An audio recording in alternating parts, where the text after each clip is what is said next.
guys, welcome back to my channel. I recently created a poll where I was asking what are the things that you guys really need help with, and meal prep ideas was number one. So here you are. I'm giving you some meal prep tips as well as meal prep ideas for you for your next meal prep day. So I have a confession to make. I've actually fallen out of the habit of meal prepping. This is why you have not seen as many meal prep videos on my channel, is because I have not been doing it. As I'm trying to take one step at a time and improve my healthy lifestyle, I'm really trying to go back to the basics of the things that worked for me when I was first starting out. Meal prepping was a huge component of that, so I'm really trying to get back to it now. I think like most people, working from home has really shifted the way that I decide to do things, especially when it comes to meal prepping. A lot of times I think to myself that I don't need to meal prep because I'm right next to the kitchen, and I found out that that's really where my downfall started. Meal prepping is important even if you're working from home. What I found is that me working from home and not meal prepping, I found myself grabbing towards every little thing as much as I could, trying to grab a quick lunch, grab a quick breakfast, just so that I can get started with my day because I had not planned it out. Meal prepping takes away that guesswork. There's no need to try to figure out what I need to eat for that day because it's already ready for me. I can just grab it and keep it pushing. The biggest thing for me is that I love to snack. I find that when I'm stressed, I want something crunchy, something to calm my nerves. But I found that when I'm looking for something comforting, that's when I want something sweet. Typically I go for chocolate, but it could be dried fruit as well. Anything that's sweet, that's what I want. And it really helps to know what your triggers are. And if you know what your triggers are, feel free to leave them at the comments. Let us just help each other and support each other with their different types of sweet tooth. I already gave my confession, now it's your turn. So getting into my first tip, that's really just to plan your meals. I think my problem when I was first getting started with meal planning is that I really restricted myself to just lunch and dinner when it came to what I wanted to plan. And now that I think about it, that really hindered the amount of nutrients that I could get in with each meal. Now I find that when I meal prep, even my smoothies, that has been such a big change for me. I love meal prepping my smoothies because then I don't have to pull out all of the materials, or I don't have to pull out all of the ingredients. The blender is already dealt with and can just be pushed away because I've already made multiple smoothies at one time. You can do like me and make different types of smoothies. What I found for myself is that they always typically start with the same base. Those ingredients tend to be spinach, carrots, and a banana. Shredded carrots are easier to blend for me, so that's why I end up using those. A handful of spinach in each smoothie as well as a banana really go a long way as a solid base. I'm always trying to get in good carbs. Bananas really help with that. And then I'm trying to get in those micronutrients from the leafy greens as well as from those carrots, really to help me start my day off strong. So I also like to add chia seeds as well as ground flax seeds as a part of the base of my smoothies too. And I put this in both of them just because you can't taste them at all.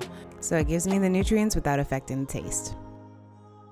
And then once that smoothie base is set, then I just top them with whatever types of ingredients that I'm trying to have for the day. If you like, you can make the same type of smoothie each day. I like to switch it up based on my goals. I've been loving lately this smoothie, which is super, super thick.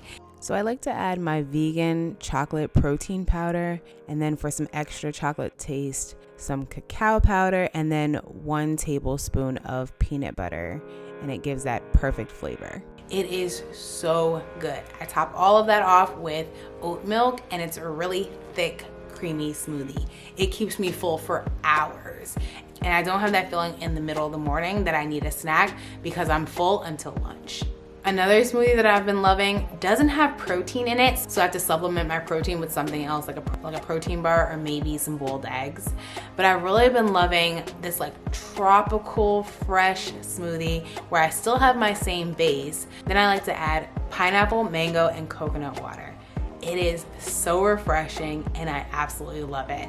It gives me that fruity taste that I'm looking for, but I still have some vegetables in there because that's what I started off with my base. Since the chocolate smoothie is so thick, I like to add a lot of oat milk just to make it more creamy.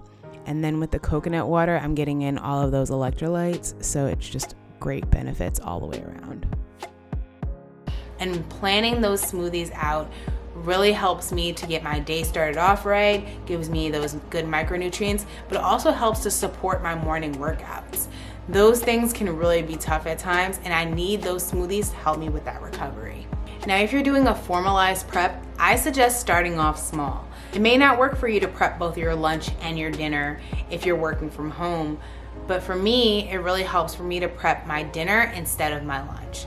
My lunch is typically something really light. I might do a smoothie for lunch. I might have something really light like a salad and maybe a can of tuna, so I don't need to necessarily prep too much. But I really like to prep my dinner because I find that that's what takes me the longest every night. Also, it helps me to not eat out so much.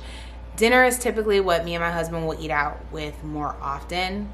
So if I'm deciding that we want to save money, or if we're just trying to get something quick and then do something else, then having those meals already made just make it so much easier for us to just go about our day. Especially on a week like this one where I have to do a lot of editing, I don't even have time to go out to eat, and I don't want to order something in because I hate those delivery fees.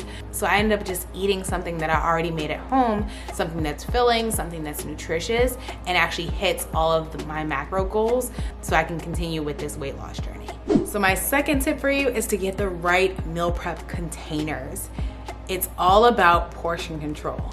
Meal prep containers make it so easy for you to just get your food ready in a snap. You don't have to think about it too much, and that's what I love about it the most. I have had the same meal prep containers for years. They're so durable. I actually mentioned them in my kitchen essentials video, and so I'll leave a link to that video in the cards, and then I'll also leave a link to all of my kitchen essentials in the description as well. Feel free to click on the links that I leave. That really helps me out, and I truly do appreciate it. What I love the most about these meal prep containers is that you can really section the types of foods that you want to have.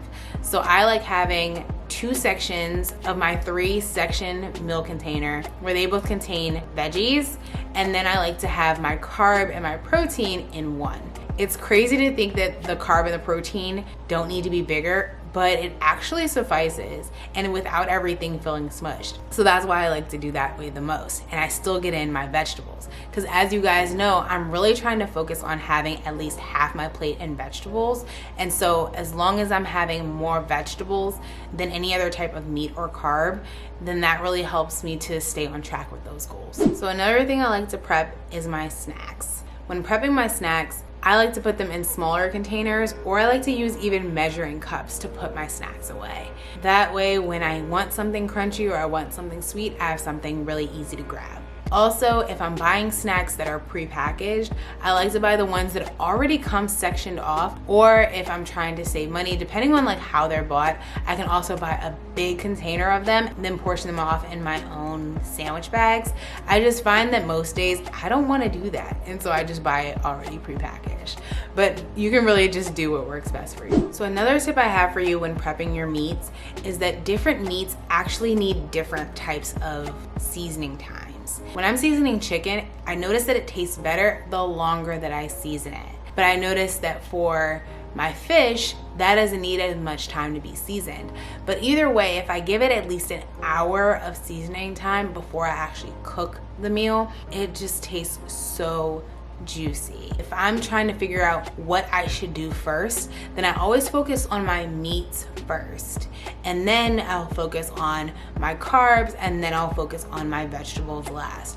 Those always need the quickest time to cook, or they don't need to be cooking at all if it's something like some carrots or that it's any type of fruit that's on the side. Now, I'm not a person who eats red meat, but if you like to eat red meat, then red meat actually needs the longest time to marinate. And I would say that if you're planning things the night before, just season your red meat the night before, and then give it a time to really rest and sit in those seasonings, sit in that marinade before you cook it the next day. Also, if you're refrigerating a food and then you're cooking it or you're just warming it up, I would say let it sit out at least 30 minutes to an hour in order for it to come to room temperature before you actually cook it or prepare it. Giving it that extra time really helps to minimize the difference in temperature that you're bringing the meat to before you eat it. So think about it this way. When you're refrigerating food, you're bringing it to a lower temperature. And then if you're cooking it, then you're bringing it up to a higher temperature. That difference can really mess with the taste.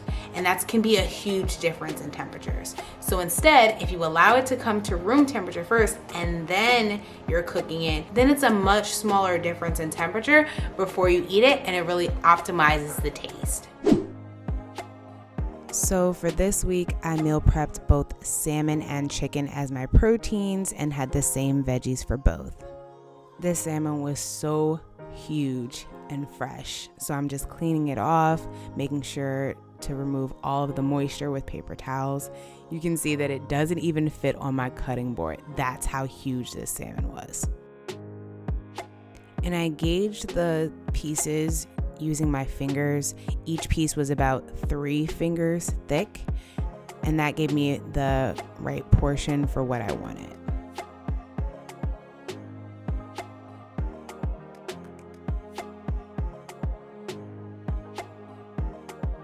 So I use my typical seasonings of salt, pepper, garlic powder, and Old Bay, but I also added chili powder to give it a little bit of a kick. It was definitely a different taste, but still delicious.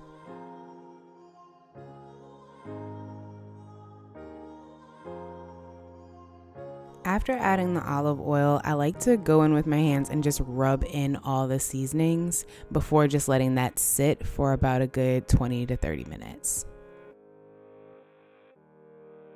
So moving on to the veggies, I have some baby carrots that were actually going bad, so I decided to just roast these in the oven. It was just a different way to have some veggies, but still give it a little bit of flavor.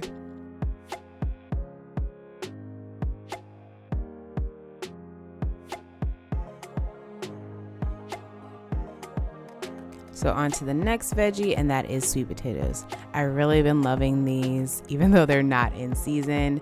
I just like to dice these up. A good knife set is just perfect for cutting these up. Since the sweet potatoes were acting as my carb for this meal, I wanted them a little crispy, so I added some Pam spray, but I think I used a little bit too much. It just ended up being softer than I wanted, but they were still good.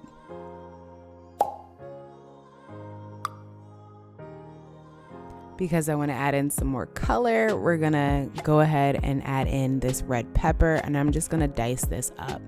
And then next I'm gonna dice up some broccoli, and that'll be the last vegetable in this meal.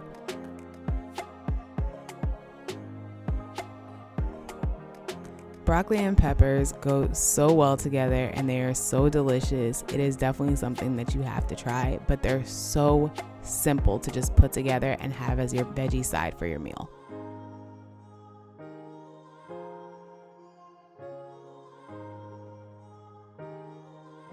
So the salmon, baby carrots, and sweet potatoes all end up going in the oven at the same time, at the same temperature of 425 degrees. The other protein in this meal prep is thinly sliced chicken breast, and these already came thinly sliced, prepackaged in a container, and I just poured them out, cleaned them off, and then started seasoning. And these just had the same seasoning as the salmon, but without the Old Bay.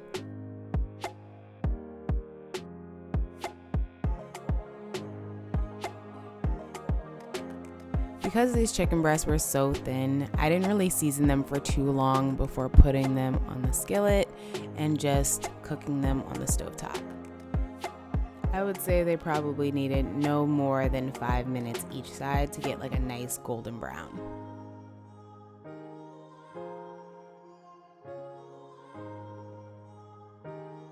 Lastly, we're just gonna cook those broccoli and peppers. Putting all the broccoli in one layer on the skillet, then we're gonna add our seasonings of just salt, pepper, and garlic powder.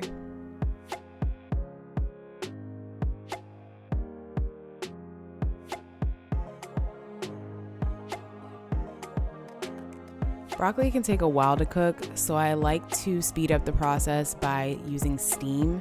So I just add a little bit of water to the middle of the skillet, and then I put another skillet on top because I don't have a top big enough, but it works out perfectly without making the broccoli soggy. It's still a little crunchy, and it just tastes delicious. Lastly, adding in the red peppers, and those just need maybe 30 seconds to a minute to just get a little soft, and that is it.